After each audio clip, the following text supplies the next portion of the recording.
Good afternoon, guys. I'd like to start here with a video. I'd like to share a photo here from As Above, So Below. Great channel. It's got us great work.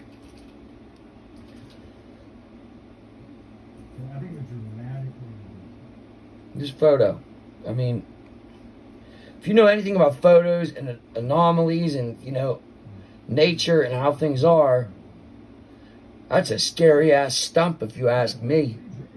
These pictures are unnerving to me, man. Look at this.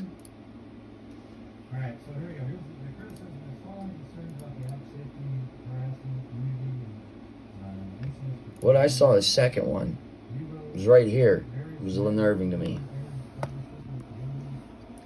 What is this, man?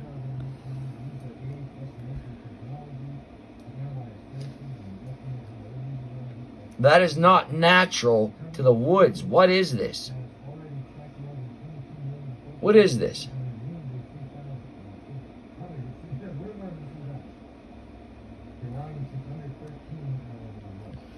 What is that? It's right beside that. Again, what is this, man? Does anybody know if it's is that a national park or anything right there where those girls were killed? Is that like a part of the National Park Society? Is it a national anything like that? Again, I'm not going to go off and onto that tangent, but again, that ties into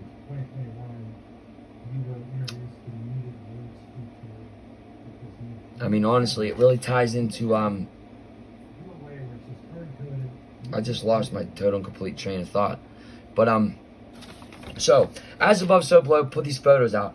Julian Powell took these photos supposedly, and it was supposedly Anthony Greeno says Anthony Greeno says this is him initiating a girl into his gang at the time of the murders.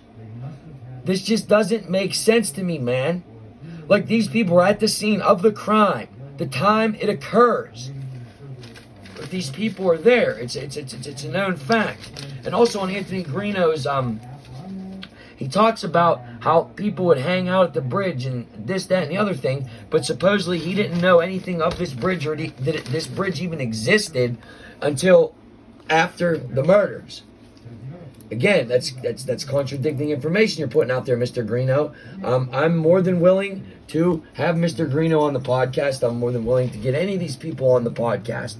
Please and thank you. Get on the podcast.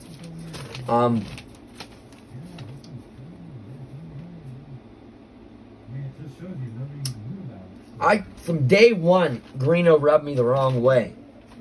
He talks about the bridge and not knowing where it was, but again, like I said, until after the murders. But he was under there at the time of the crimes, doing a gang initiation. So so you had to know where the bridge was then, man. And again, it all just goes back to, and then again, Kurtz's statement that Ashley Garth said there was a video of this. And then in the photos, looking like a camera, the that and the other thing, I don't know. Julian Powell, Daniel Pearson, Ashley Garth, Cheyenne, Cheryl Shelby, Anthony Greeno, wrap around. Your time's running the fuck out, man. It's running out. Also, was mentioned early on in this case, it was mentioned that somebody was at the trails when Mike Patty got there to pick up the girls, and he said to somebody or stated on the phone, they got the girls.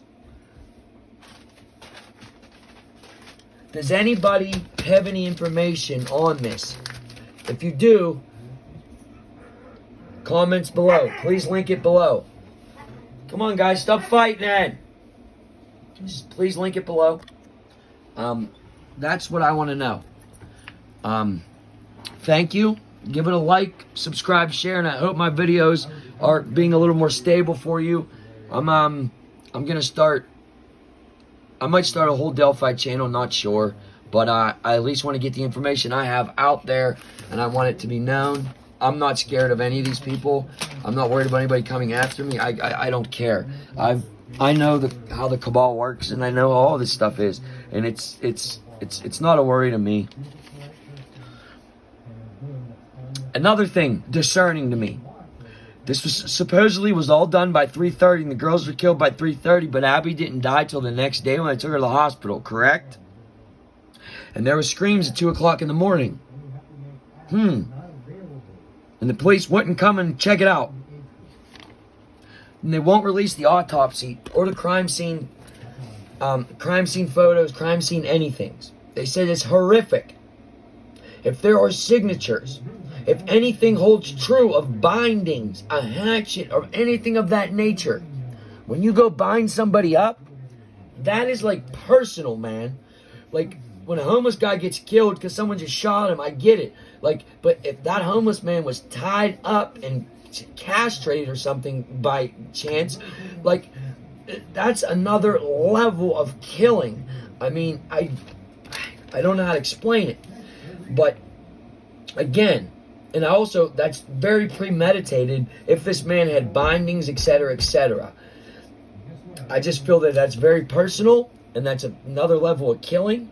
And again, doesn't make too much sense to me.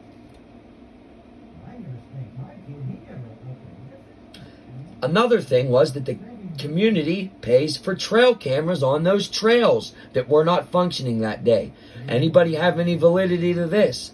Again, heard that the first sketch was made because of factual information that I heard. The factual information was the lady's daughter that was home from 6th grade, also along with camera footage.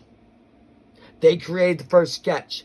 I also saw that in a video on some type of news briefing and can't find it again. I'm starting to think and feel like videos are being scrubbed out that came out in the beginning of this investigation. If anybody can answer any of these questions for me, that would be great. What would you like to hear about? What would you like me to do a video on? I'm thinking about traveling up to Delphi. I mean, I'd really like to get a hold of Anthony Greeno, Julian Powell, or anyone in this crew, anybody in their crew to try to talk to somebody, try to get some semblance of what happened. Yeah. Yeah, it's mainly like wooden spoon.